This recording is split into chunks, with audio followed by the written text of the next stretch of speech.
My dear student, তোমরা যারা পশ্চিমবঙ্গ রাজ্যে WBCS, rail, SSC, primary TET ও আইসিডিএস প্রভৃতি পরীক্ষার এক্সামের জন্য নিজেকে প্রিপারেশন নিচ্ছ, তোমাদের জন্য আজকের ভিডিওটি যথেষ্টই গুরুত্বপূর্ণ।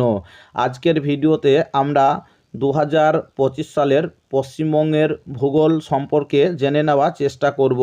যে প্রশ্নগুলি রিসেন্টলি বিভিন্ন পশ্চিমবঙ্গ রাজ্যে এক্সামে এসেছে সেই প্রশ্নগুলির আমরা ডিটেলস জানার চেষ্টা করব। প্রথমেই বলে রাখি, এই ভিডিওটি শুরু করার পূর্বে যারা নিজেকে প্রিপারেশনের জন্য তৈরি করতে চাও অবশ্যই এই চ্যানেলটিকে সাবস্ক্রাইব করতে পারো। প্রথমেই ভিডিওতে একটি লাইক করবে। চলো এবার আমরা মূল আলোচনায় যাই। দেখো, প্রথমেই যে প্রশ্নটি রাখা হয়েছে, পশ্চিমবঙ্গে কোন জেলার উপর দিয়ে কর্কট ক্রান্তির রেখা বিস্তৃত হয়েছে? এই প্রশ্নটি ডাব্লিউবিসিএস প্রিলিমসে 2016 সালে এসেছে। এখানে যে চারটি অপশন দেওয়া রয়েছে, পুরুলিয়া, হাওড়া, মালদা, মুর্শিদাবাদ। বন্ধুরা, এই প্রশ্নের উত্তরটি জানার আগে আমাদেরকে এর ডিটেলস জানা খুবই প্রয়োজন।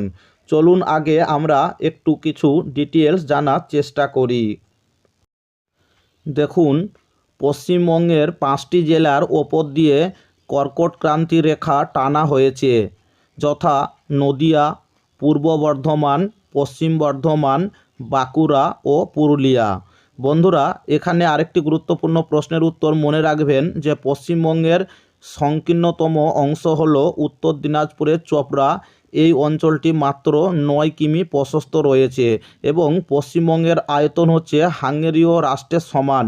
এছাড়াও শ্রীলঙ্কার 1.5 গুণ এবং ভুটানের 2 গুণ।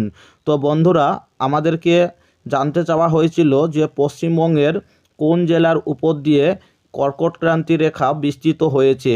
দেখুন, এখানে পুরুলিয়া জেলাটি রয়েছে।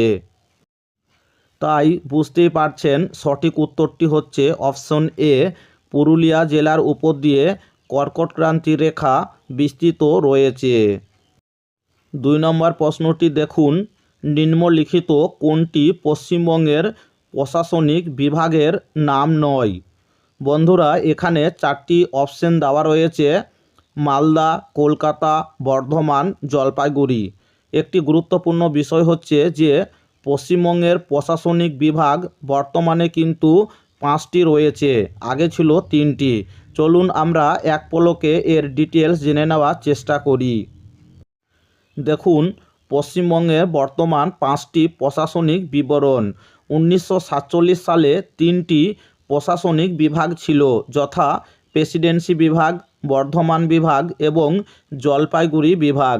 2015 সালে আরও নতুন 2টি বিভাগ সৃষ্টি হয়েছে, যথা মালদহ ও মেদিনীপুর বিভাগ। নতুন জেলার অবস্থান প্রেসিডেন্সি সহ উল্লেখ করা হলো। বন্ধুরা, মাথায় রাখবেন যে 1947 সালে প্রথমে কিন্তু 3টি প্রশাসনিক বিভাগ ছিল এবং 2015 সালের পর আরও 2টি নতুন করে প্রশাসনিক বিভাগ যুক্ত করা হয়েছে এবং সেই 2টি হচ্ছে মালদহ ও মেদিনীপুর। তাই এখানে যে প্রশ্নের উত্তরটি আমাদেরকে জানতে চাওয়া হয়েছে তা হলো যে নিম্নলিখিত কোনটি পশ্চিমবঙ্গের প্রশাসনিক বিভাগের নাম নয়? দেখুন, মালদা, বর্ধমান, জলপাইগুড়ি এইগুলি প্রশাসনিক বিভাগের নাম, কিন্তু এখানে অপশন বিতে রয়েছে কলকাতা। এই কলকাতা এটি প্রশাসনিক বিভাগ নয়, তাই সঠিক উত্তরটি হবে অপশন বি, কলকাতা। পরের প্রশ্নটি দেখুন, পশ্চিমবঙ্গের রাঢ় হলো একটি ভূপ্রাকৃতিক অঞ্চল যার অংশবিশেষ যে জেলায় দেখা যায়। এখানে যে 4টি অপশন দেওয়া রয়েছে, সঠিক উত্তরটি হবে অপশন ডি, পশ্চিম মেদিনীপুর। পরের প্রশ্নটি দেখুন, ভারতের দ্বিতীয় জনবহুল জেলা কোনটি? অর্থাৎ এখানে সেন্সাস 2011 অনুযায়ী ভারতের দ্বিতীয় জনবহুল জেলা জানতে চাওয়া হয়েছে। অপশন দেওয়া রয়েছে হাওড়া, পাটনা, এনসিআর এবং অপশন ডিতে রয়েছে উত্তর 24 পরগনা। বন্ধুরা, চলুন আগে আমরা এর ডিটেলস জানার চেষ্টা করি। দেখুন, আয়তনে পশ্চিমবঙ্গের বৃহত্তম জেলা হলো দক্ষিণ 24 পরগনা, 9,960 কিমি। এবং আয়তনে ক্ষুদ্রতম জেলা হলো কলকাতা 187 কিমি। পশ্চিমবঙ্গের সবচেয়ে জনবহুল জেলা উত্তর চব্বিশ পরগনা, যেটি ভারতের দ্বিতীয় জনবহুল জেলা, জনসংখ্যা প্রায় 1 কোটি। এবং ভারতের প্রথম জনবহুল জেলা হচ্ছে মহারাষ্ট্রের থানে। এবং ভারতের তৃতীয় জনবহুল জেলা হলো কর্ণাটকের ব্যাঙ্গালোর। বন্ধুরা মনে রাখবেন, এখানে যে প্রশ্নের উত্তরটি জানতে চাওয়া হয়েছিল যে ভারতের দ্বিতীয় জনবহুল জেলা, মনে রাখবেন উত্তর চব্বিশ পরগনা। এছাড়াও ভারতের প্রথম ও তৃতীয়, এই দুটিও জেনে রাখবেন। ভারতের প্রথম জনবহুল জেলা মহারাষ্ট্রের থানে এবং ভারতের তৃতীয় জনবহুল জেলা হচ্ছে কর্ণাটকের ব্যাঙ্গালোর। তাই এখানে সঠিক উত্তরটি হবে অপশন ডি, উত্তর চব্বিশ পরগনা হলো ভারতের দ্বিতীয় জনবহুল জেলা। পরের প্রশ্নটি দেখুন, নিম্নলিখিত রাজ্যগুলির মধ্যে পশ্চিমবঙ্গের সঙ্গে সর্বাধিক দৈর্ঘ্যের সীমান্ত আছে? ঝাড়খণ্ডের, ওড়িশার, আসামের, বিহারের। বন্ধুরা মনে রাখবেন, পশ্চিমবঙ্গের প্রতিবেশী যে রাজ্য রয়েছে সেই পশ্চিমবঙ্গের প্রতিবেশী রাজ্যের সংখ্যা হচ্ছে মোট 5টি। সেগুলি হচ্ছে ঝাড়খণ্ড, ওড়িশা, আসাম, বিহার, এছাড়াও রয়েছে সিকিম। এবং এখানে যে প্রশ্নের উত্তরটি জানতে চাওয়া হচ্ছে সেটি হচ্ছে যে অপশন এ উত্তর হবে, ঝাড়খণ্ডের সঙ্গে পশ্চিমবঙ্গের সীমানা সবথেকে বেশি রয়েছে।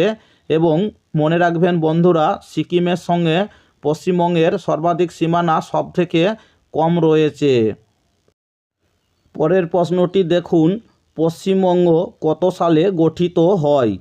বন্ধুরা এখানে যে 4টি অপশন দেওয়া রয়েছে তার মধ্যে সঠিক উত্তরটি হচ্ছে অপশন বি, 15ই আগস্ট 1947 সালে।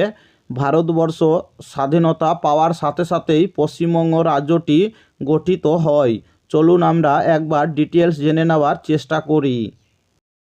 পশ্চিমবঙ্গ রাজ্যটি 1947 খ্রিস্টাব্দের 15ই আগস্ট সৃষ্টি হয়, অর্থাৎ যেদিন ভারত স্বাধীনতা লাভ করে।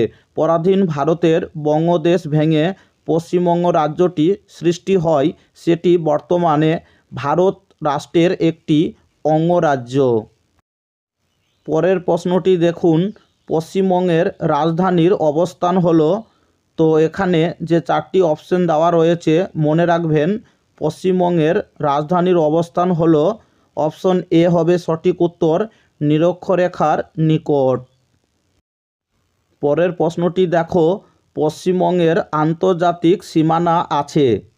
তো এখানে যে 4টি অপশন দেওয়া রয়েছে সঠিক উত্তরটি হবে অপশন ডি, উত্তর, উত্তর পশ্চিম ও দক্ষিণ পূর্বে। পরের প্রশ্নটি দেখো, কলকাতা ও লন্ডনের মধ্যে সময়ের পার্থক্য হলো? এখানে 4টি অপশনের মধ্যে সঠিক উত্তরটি হবে অপশন বি, কলকাতা 5 ঘন্টা বেশি এগিয়ে থাকে। বন্ধুরা আজকে 9টি গুরুত্বপূর্ণ প্রশ্নের উত্তর নিয়ে আলোচনা করা হলো। এরপর আবারও পরপর এই ধরনের প্রশ্নগুলি এই চ্যানেলে আপলোড করা হবে। তোমরা যারা পশ্চিমবঙ্গ রাজ্যে বিভিন্ন চাকরির জন্য নিজেকে প্রিপারেশন নিচ্ছ, এই সমস্ত প্রশ্নের উত্তরগুলি অবশ্যই জেনে গেলে তোমাদের দেখবে পরীক্ষায় অনেকটাই সহজ হবে। যদি ভিডিওটি ভালো লাগে অবশ্যই একটি লাইক করবে এবং পশ্চিমবঙ্গের ভূগোল থেকে যে সমস্ত প্রশ্নগুলি পশ্চিমবঙ্গ রাজ্যে বিভিন্ন পরীক্ষায় এসে থাকে সেই সমস্ত প্রশ্নের উত্তরগুলি অবশ্যই পরপর ভিডিও আপলোড করে দেওয়া হবে।